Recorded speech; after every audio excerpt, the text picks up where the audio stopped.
Hello friends, આજે આપણે જોઈશું કેટલાક દાખલા. એમાં જુઓ, ઉદાહરણનો દાખલા નંબર 10. એક ટાંકીમાં 20 ડિગ્રી સેલ્સિયસ તાપમાને ભરેલા તેલમાં થઈને પતન પામતા 2 મિલીમીટર ત્રિજ્યાના કોપર બોલનો અંતિમ વેગ 6.5 સેન્ટીમીટર પર સેકન્ડ છે. તો ત્રિજ્યા આપી છે ફ્રેન્ડ્સ 2 મિલીમીટર. તો r બરાબર શું થશે? 2 મિલીમીટર. મિલી એટલે 10 ની ઓછા 3 ઘાત, તો 2 ગુણ્યા 10 ની ઓછા 3 ઘાત મીટર. રાઈટ. તો મિલીમીટર ને મીટરમાં ફેરવીએ એટલે મિલી એટલે 10 ની ઓછા 3 ઘાત. અંતિમ વેગ છે 6.5 સેન્ટીમીટર પર સેકન્ડ. અંતિમ વેગને આપણે કહીએ છીએ ટર્મિનલ વેગ. 6.5 સેન્ટીમીટર પર સેકન્ડ. મીટર પર સેકન્ડમાં ફેરવો તો 6.5 ગુણ્યા 10 ની ઓછા 2 ઘાત મીટર પર સેકન્ડ. તો 20 ડિગ્રી સેલ્સિયસ તાપમાને તેલની શ્યાનતા ગણો. એટલે કે 20 ડિગ્રી સેલ્સિયસ તાપમાને ઈટા શ્યાનતા આપણે શોધવી છે. તેલની ઘનતા આપી છે 1.5 ગુણ્યા 10 ની 3 ઘાત કિલોગ્રામ પર મીટર ક્યુબ. તો જે પણ તરલ હોય એની ઘનતાને આપણે શેના વડે દર્શાવીએ છીએ? સિગ્મા. તો કેટલી છે? 1.5 ગુણ્યા 10 ની 3 ઘાત. રાઈટ, કિલોગ્રામ પર મીટર ક્યુબ. અને કોપરનો ગોળો છે, રાઈટ, એટલે કે તાંબુ, એની ઘનતાને શેના વડે દર્શાવીશું? રો. તો 8.9 ગુણ્યા 10 ની 3 ઘાત. રો છે 8.9 ગુણ્યા 10 ની 3 ઘાત કિલોગ્રામ પર મીટર ક્યુબ. રાઈટ, કારણ કે આપણને કોપરનો બોલ આપ્યો છે, તો કોપરનો બોલ છે એની ઘનતા શું થઈ જશે? રો. તો સૂત્ર શું થઈ જશે? તો ટર્મિનલ વેગનું સૂત્ર મેં કીધું તો યાદ રાખજો. Vt બરાબર 2/9 r2 g eta rho minus sigma. તો eta શોધવા છે તો સૂત્ર કરતા eta ને બનાવો તો 2/9 r2 g upon Vt rho minus sigma. Therefore eta is equals to 2/9 r2 g. r એટલે કેટલા? 2 ગુણ્યા 10 ની ઓછા 3 ઘાત નો વર્ગ. g એટલે 9.8 અપોન ટર્મિનલ વેગ કેટલો? 6.5 ગુણ્યા 10 ની ઓછા 2 ઘાત. Row minus sigma. રો એટલે કેટલા? 8.9 ગુણ્યા 10 ની 3 ઘાત ઓછા સિગ્મા એટલે 1.5 ગુણ્યા 10 ની 3 ઘાત. રાઈટ. તો કેટલા થઈ જશે? eta is equals to 2/9 2 નો વર્ગ 4 ગુણ્યા 10 ની ઓછા 3 ગુણ્યા 2 એટલે ઓછા 6 ગુણ્યા 9.8 ભાગ્યા 6.5 ગુણ્યા 10 ની ઓછા 2 ઘાત. અહીંયા આગળ 10 ની 3 ઘાત કોમન કાઢી લઈએ તો 10 ની 3 ઘાત કોમન, તો રૂટ શું રહેશે? 8.9 ઓછા 1.5. રાઈટ. તો બાદબાકી કરીને જ્યારે તમે સોલ્વ કરશો તો તમને આન્સર કેટલો મળશે? 9.9 ગુણ્યા 10 ની ઓછા 1 ઘાત એટલે 0.9. રાઈટ. તો eta તમને કેટલા મળશે? 0.9 kilogram metre inverse second inverse. Right. તો ફરી એકવાર જુઓ, આપણને ટર્મિનલ વેગ આપેલો છે, ત્રિજ્યા આપેલી છે, જે ગોળો છે, ગોળો કોપરનો છે, એની ઘનતા આપેલી છે જેને આપણે રો વડે દર્શાવીશું. જે તરલ છે એ તરલની ઘનતા શું છે? સિગ્મા. તો એ તમને આપેલી છે. તો સૂત્ર ખબર છે. Vt બરાબર 2/9 r2 g eta rho minus sigma. Right. eta ને સૂત્ર કરતા બનાવો તો 2/9 r2 g Vt rho minus sigma. Right. r g Vt rho sigma બધી જ તમને કિંમતો ખબર છે. રાઈટ. તો એ કિંમત મૂકશો તો તમને આન્સર મળી જશે. રાઈટ. તો હવે આપણે એનથી આગળ જઈએ. સ્વાધ્યાયનો દાખલા નંબર 28 આના જેવો જ છે. રાઈટ. તો સ્વાધ્યાયનો દાખલા નંબર 28 જુઓ. મિલિકનના ઓઇલ ડ્રોપના પ્રયોગમાં 2 ગુણ્યા 10 ની ઓછા 5 ઘાત મીટર ત્રિજ્યા અને 1.2 ગુણ્યા 10 ની 3 ઘાત કિલોગ્રામ પર મીટર ક્યુબ ઘનતા ધરાવતા બુંદનો અંતિમ વેગ કેટલો હશે? રાઈટ. તો અહીંયા આગળ આપણને ત્રિજ્યા આપેલી છે 2 ગુણ્યા 10 ની ઓછા 5 ઘાત મીટર. તો r 2 × 10⁻⁵ મીટર. ઘનતા તમને આપેલી છે, કેટલી છે? 1.2 × 10⁻³ 1.2 × 10⁻³ કિલોગ્રામ પર મીટર ક્યુબ. તો અંતિમ વેગ કેટલો હશે? એટલે આપણને ટર્મિનલ વેગ શોધવાનો કીધો છે, vt, રાઈટ. પ્રયોગના તાપમાને હવાની શ્યામતા આપેલી છે 1.8 × 10⁻⁵ તો ઈટા છે 1.8 × 10⁻⁵ પાસ્કલ ઇન્ટુ સેકન્ડ.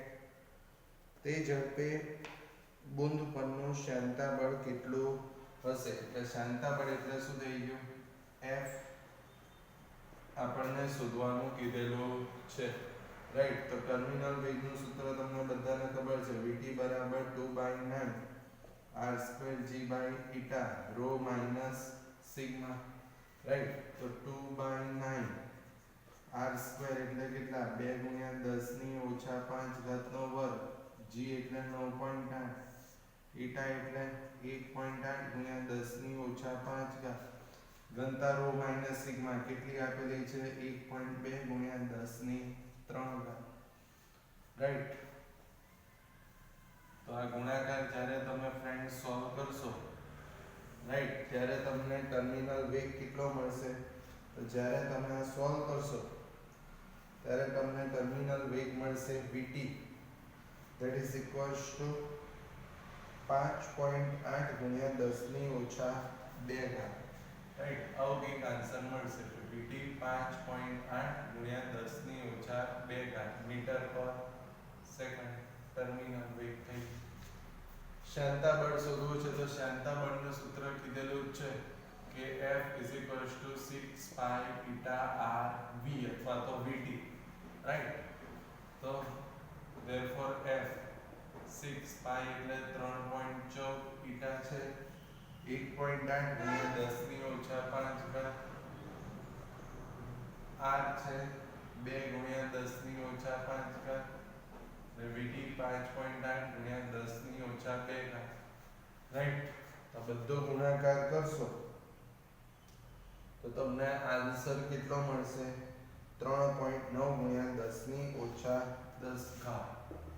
તો F તમને મળશે 3.9 × 10⁻10⁻, ન્યૂટન, રાઈટ. તો આ થયું શ્યામતા બળ, રાઈટ. ફરી એકવાર ટર્મિનલ વેગ શોધવાનો હતો તો vt નું સૂત્ર શું? તો vt નું સૂત્ર r² g/η ρ માઈનસ સિગ્મા એના ગુણ્યા 2/9, રાઈટ. એટલે 2/9 r² g/η ρ minus sigma, right. r g η ρ minus sigma બધી કિંમત ખબર જ છે, રાઈટ. તો તમે કિંમતો મૂકો તો ટર્મિનલ વેગ મળશે 5.8 × 10⁻². શ્યામતા બળ શોધવું છે તો શ્યામતા બળનું સૂત્ર શું હતું? 6 π 𝜭 r v અથવા તો vt, રાઈટ. કિંમતો મૂકશો તો તમને આન્સર મળી જશે, રાઈટ. એ પછી ફ્રેન્ડ્સ જુઓ સ્વાધ્યાયનો દાખલા નંબર 10, રાઈટ. સ્વાધ્યાયનો દાખલા નંબર 10 જો શું છે? અગાઉના પ્રશ્નમાં જો વધારામાં 15 સેન્ટીમીટર પાણી અને સ્પિરિટ વાળી અનુરૂપ ભુજાઓ રેડવામાં આવે તો બે ભુજામાં પારાના લેવલ વચ્ચેનો તફાવત કેટલો હશે? પારાનું ગુરુત્વ આપ્યું છે 13.6. અગાઉનો દાખલો એટલે આપણે સ્વાધ્યાયના 9મા દાખલાની વાત કરવાની. તો ડેટા જો સ્વાધ્યાયનો 9મો દાખલો શું હતું? પાણી અને સ્પિરિટ ભરો છો. પાણી 10 સેન્ટીમીટર જેટલું ભરેલું છે. પાણી કેટલું છે? 10 સેન્ટીમીટર. અને સ્પિરિટ કેટલું ભરેલું છે? તો સ્પિરિટ છે 12.5 સેન્ટીમીટર, રાઈટ. પણ હવે આગળ શું કહે છે?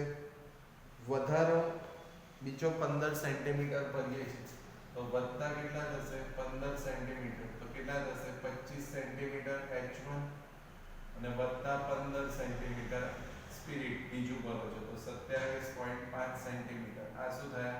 H2, right. પાણીની ઘનતા ρ1 ખબર છે 1 ગ્રામ પર સેન્ટીમીટર ક્યુબ. સ્પિરિટની ઘનતા આપણે શોધેલી હતી ρ2 કેટલી આવી હતી 0.8 આપણે શોધી હતી રાઈટ સ્વાધ્યાય 9માં દાખલામાં આપણે શોધી રાઈટ તો સ્વાધ્યાયના 9માં દાખલાનો ડેટા કે 10 સેન્ટીમીટર પાણી અને સ્પિરિટ 12.5 સેન્ટીમીટર ભરો છો પણ વધારાનું બીજું 10 સેન્ટીમીટર ભરીએ છે 10માં દાખલામાં તો વધારાનું 15 સેન્ટીમીટર ભરો છો તો 10 + 15 એટલે 25 સેન્ટીમીટર પાણી અને સ્પિરિટ બી બીજું 15 સેન્ટીમીટર એટલે 12.5 + 15 એટલે સ્પિરિટ કેટલું ભર્યું 27.5 સેન્ટીમીટર પાણી અને સ્પિરિટની ઘનતા ખબર છે પારાનું ગુરુત્વ આપ્યું છે 13.6 એટલે એની ઘનતા પણ કેટલી થઈ જશે ρ3 કેટલી છે 13.6 ગ્રામ પર સેન્ટીમીટર ક્યુબ તો આપણને શું કહે છે કે 15 સેન્ટીમીટર પાણી અને સ્પિરિટને અનુરૂપ ભુજાઓ રેડી દીધી તો ઊંચાઈ મળી ગઈ તો ભુજામાં પારાના લેવલ વચ્ચેનો તફાવત કેટલો હશે તો ઊંચાઈનો તફાવત h3 શોધવો છે રાઈટ તો આપણને એક વસ્તુ ખબર છે કે દબાણ અચળ હોય એટલે ρgh બરાબર શું થશે અચળ રાઈટ તો ρgh એટલે આવું થશે ρ3g3h3 બરાબર તફાવત એટલે ρ1g1h1 ઓછા ρ2g2h2 રાઈટ g તો અચળ તો ગુરુત્વ પ્રવેગ તો અચળ એટલે એ તો કેન્સલ જ થઈ જશે તો મારું સૂત્ર શું થશે ρ3h3 ρ1h1 ઓછા ρ2h2 રાઈટ તફાવત છે પાણી અને સ્પિરિટનો તો પાણી 1 પર છે સ્પિરિટ 2 દબાણ અચળ રાઈટ તો તફાવત માટે શું થશે ρ3g3h3 બરાબર ρ1g1h1 ઓછા ρ2g2h2 ગુરુત્વ પ્રવેગ તો અચળ તો કેન્સલ તો ρ3h3 બરાબર ρ1h1 ઓછા ρ2h2 h3 શોધવો છે તો h3 શું થશે ρ1h1 ઓછા ρ2h2 upon ρ3 therefore h3 કેટલા થઈ જશે ρ1 એટલે કેટલા છે 1 h1 એટલે 25 ઓછા ρ2 એટલે 0.8 h2 એટલે 27.5 upon ρ3 એટલે કેટલા છે 13.6 રાઈટ તો તમે જ્યારે આ ગુણાકાર કરશો તો 25 એકા તો 25 જ થશે રાઈટ તો 25 ઓછા 0.8 ગુણ્યા 27.5 તો મળશે 22 રાઈટ ભાગ્યા 13.6 એઝ ઇટ ઇઝ તો કેટલા થશે 3 ભાગ્યા 13.6 રાઈટ તો 3 ભાગ્યા 13.6 એટલે કેટલા મળશે 0.221 તો h3 કેટલા થઈ જશે 0.221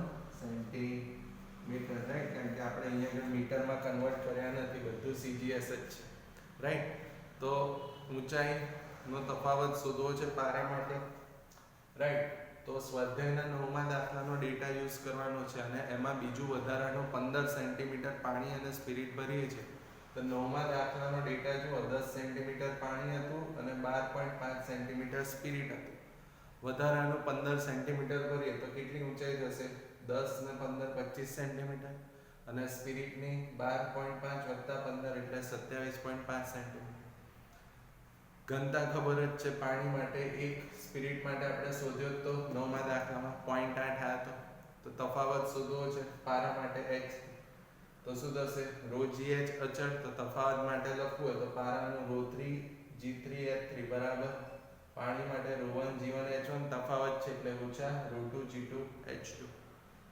ગુરુત્વ પ્રવેગ અચળ g કેન્સલ તો ρ3h3 બરાબર ρ1h1 ઓછા ρ2h2 h3 ના સૂત્ર કરતા બનાવો તો ρ3 છેદમાં બધી કિંમત લખેલી જ છે તો તમને ઊંચાઈનો તફાવત પારા માટે કેટલો મળશે 0.221 સેન્ટીમીટર રાઈટ એ પછી જુઓ સ્વાધ્યાયનો દાખલા નંબર 11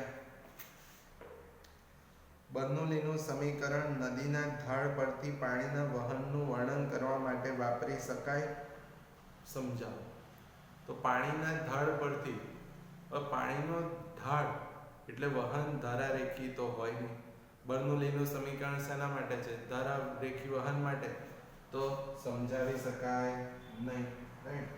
તો સમજાવી શકાય નહીં. કેમ? તો વહન ધારારેખી હોવું જરૂરી છે, રાઈટ? કારણ કે જે બર્નોલીનું સમીકરણ છે એ બર્નોલીનું સમીકરણ કોના માટે છે? તો ધારારેખી વહન થતું હોય એના માટે બર્નોલીનું સમીકરણ છે, રાઈટ? તો જ્યારે પાણી ઉપરથી પડતું હોય, રાઈટ, એવું અહીંયા આપણે કીધું છે કે ઢાળ પરથી જ્યારે પાણી પડતું હોય એવી પરિસ્થિતિમાં વહન ધારારેખી તો હોય નહીં, તો બર્નોલીનું સમીકરણ લાગુ પાડી શકાશે નહીં, વાપરી શકાશે નહીં. કેમ? કારણ કે વહન ધારારેખી હોવું જરૂરી છે, રાઈટ? તો આ તો સ્વાધ્યાયનો દાખલા નંબર 11. એ પછી જુઓ ફ્રેન્ડ્સ, સ્વાધ્યાયનો દાખલા નંબર 12. જો બર્નોલીનું સમીકરણ લાગુ પાડવામાં નિરપેક્ષ દબાણને બદલે ગેજ દબાણ વાપરે તો કોઈ ફરક પડે? સમજાવો. બર્નોલીના સમીકરણમાં દબાણનો તફાવત છે, રાઈટ? એટલે કે બે જગ્યાએ જુદું જુદું દબાણ, રાઈટ? તો બે જગ્યાએ જુદું જુદું દબાણ હોય તો ગેજ દબાણ વાપરી શકાય, રાઈટ? કેમ? કારણ કે જુદા જુદા બિંદુએ દબાણ જુદું હોય છે, રાઈટ? તો તમે જે નિરપેક્ષ દબાણ છે એને બદલે ગેજ દબાણ વાપરી શકો. કેમ? તો બર્નોલીના દબાણની અંદર બે દબાણ છે એટલે દબાણનો તફાવત આવશે. એનો અર્થ શું થયો? દરેક બિંદુ પર દબાણ કેવું હશે? જુદું, રાઈટ? એટલે તમે વાપરી શકો, રાઈટ? તો ગેજ દબાણ વાપરી શકાય, રાઈટ? તો આ વાત કરી આપણે સ્વાધ્યાયનો દાખલા નંબર 12. એ પછી ફ્રેન્ડ્સ જુઓ સ્વાધ્યાયનો દાખલા નંબર 15, રાઈટ? કે આકૃતિ A અને B એક પ્રવાહીના સ્થાયી વહન અંગેની છે. બેમાંથી કઈ આકૃતિ ખોટી છે? કેમ? તો પહેલા આકૃતિની વાત કરીએ તો આ રીતની આકૃતિ આપેલી છે, રાઈટ? તમે જોશો તો આ રીતની આકૃતિ તમને દેખાશે,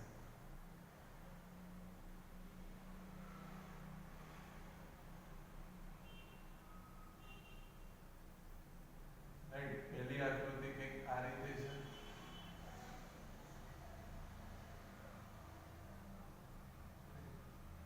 આ આકૃતિ A. અને બીજી આકૃતિ જોશો તો બીજી આકૃતિ આવી જ કંઈક છે,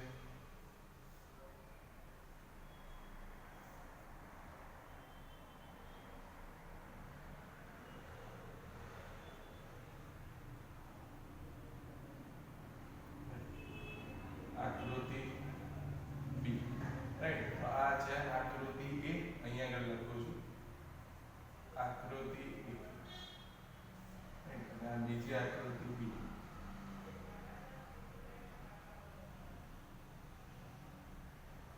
રાઈટ? હવે આકૃતિ E જોશો તો ત્યાં તમને પાણી આમ ઉપર ચડેલું દેખાય છે, આ રીતે, રાઈટ? અહીં બધે તો છે તરલ, કોઈ ને આકૃતિ B જોશો ને તો તરલ જે વચ્ચેના ભાગમાં છે ને એ થોડું નીચું છે, રાઈટ? અને અહીંથી તો બધું પસાર થાય જ છે.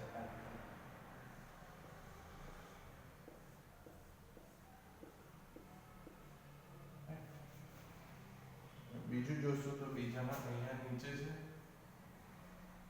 અને અહીંયા આગળ ઉપર છે, રાઈટ? આપણને આવું આકૃતિમાં આપેલું છે, રાઈટ? કે આકૃતિ A જોશો તો જે સાંકડો ભાગ છે એ સાંકડા ભાગમાં પાણી વધારે ઉપર ચડેલું છે અને જે આકૃતિ B છે એમાં પાણી થોડું નીચેની તરફ છે. આપણને શું કહે છે કે આકૃતિ A અને B એક અદબનીય પ્રવાહીના સ્થાયી વહન અંગેની છે, રાઈટ? તો બેમાંથી કઈ આકૃતિ ખોટી છે? કે, રાઈટ?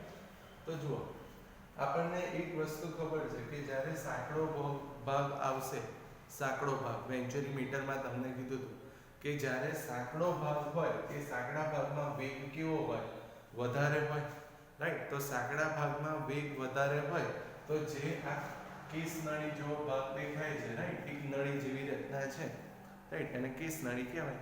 કે આ જે નળી જેવી રચના છે, જો વેગ વધારે હોય તો પાણી તો બહુ ઉપર ચડે જ નહીં, બધું પાસ થઈ જશે, રાઈટ. એનો અર્થ શું થયો કે આ જે આકૃતિ એ છે, આ આકૃતિ એ કેવી છે, ખોટી છે, રાઈટ. કેમ?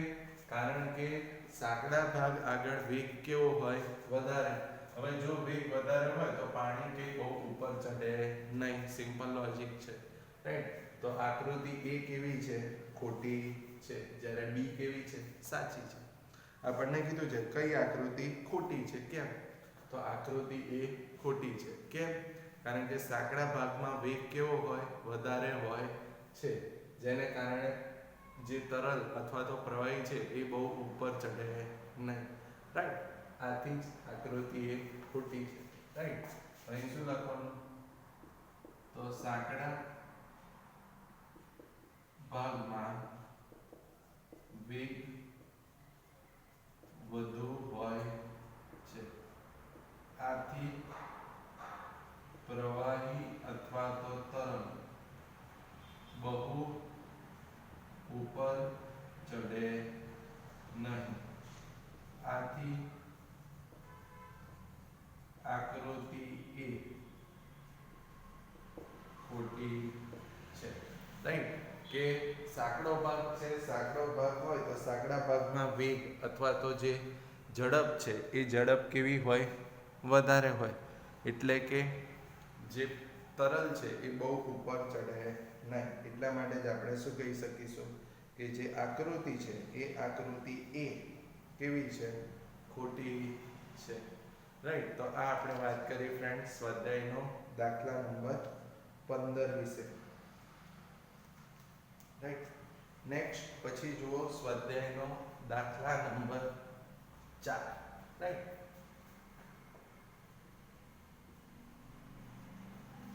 કેટલાક કારણો છે શા માટે એવું સમજાવવાનું છે. તો પહેલું છે કાગળના ટુકડાને સમક્ષિતિજ રાખવા માટે ઉપરથી ફૂંક મારવી પડે, નીચેથી નહીં. કેમ? તો એક વસ્તુ વિચારો, કાગળનો ટુકડો આમ ટેબલ પર રાખેલો છે, રાઈટ, અને તમારે સીધો રાખવો હોય, સમક્ષિતિજ રાખવો હોય તો તમે ઉપરથી ફૂંક કેમ મારો છો? તો જ્યારે તમે ઉપરથી ફૂંક મારો ત્યારે શું થશે, જે દબાણ છે એ દબાણમાં વધારો થશે, એને લીધે કાગળ કેવો રહેશે, સ્થિર, રાઈટ. એટલે આપણે સમક્ષિતિજ રાખવા માટે ઉપરથી ફૂંક મારીએ છીએ, કેમ? દબાણ વધારે થાય આથી. બીજું, આપણે પાણીના નળને આપણી આંગળીએથી બંધ કરવાનો પ્રયત્ન કરીએ ત્યારે આંગળી વચ્ચેની જગ્યાએથી પાણી વેગવંત ધારાઓ ધસી આવે છે. શા માટે? તો જ્યારે તમે પ્રેક્ટિકલી કર્યું પણ હશે કે જ્યારે તમે નળ આગળ આમ આંગળીઓ રાખી દો તો જે આંગળી વચ્ચેનો જે નાનો ભાગ છે ત્યાંથી પાણી બહુ ઝડપથી બહાર આવે. કેમ? તો કારણ કે આપણું સાતત્ય સમીકરણ યાદ કરો, આવું કંઈક હતું કે AB બરાબર અચળ. એનો અર્થ શું થયો? A અને B કેવા પ્રમાણમાં છે? એકબીજાના વ્યસ્ત પ્રમાણમાં, રાઈટ. કારણ કે V સામે છેદમાં જાય તો A અને B વ્યસ્ત પ્રમાણમાં છે. એટલે સાંકડો ભાગ જે છે આપણો, એટલે ક્ષેત્રફળ ઓછું. એટલે જો ક્ષેત્રફળ ઓછું હોય, એ ઓછું, તો વેગ કેવો હશે?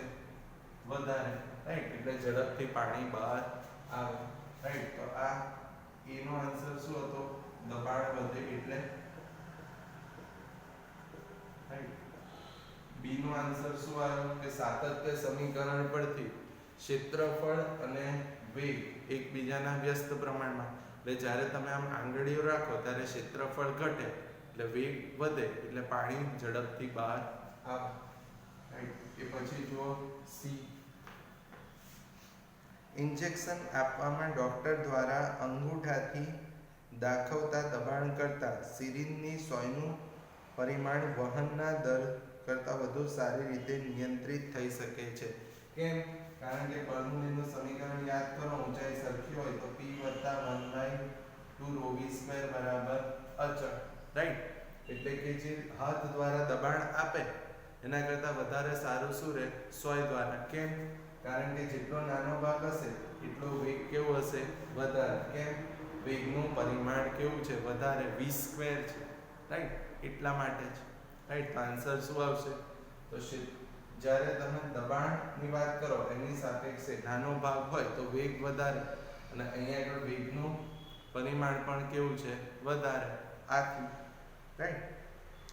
એ પછી જુઓ ડી કે પાત્રના નાના છિદ્રોમાંથી બહાર વહી આવતા તરલને પરિણામે પાત્ર પર વિરુદ્ધ દિશામાં ધક્કો લાગે છે. કેમ વિરુદ્ધ દિશામાં ધક્કો લાગે? તો આપણે વેગમાન સંરક્ષણનો નિયમ ભણ્યા હતા, એ જ વસ્તુ છે, રાઈટ? તો વેગમાન સંરક્ષણના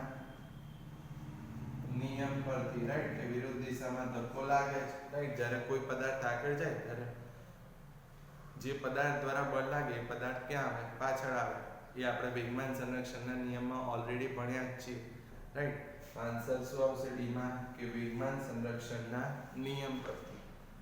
કે પછી જુઓ ઈ હવામાં સ્પિન થતો ક્રિકેટ બોલ પરવલયાકાર ગતિપથને અનુસરતો નથી, થોડોક ફંટાય છે. કેમ?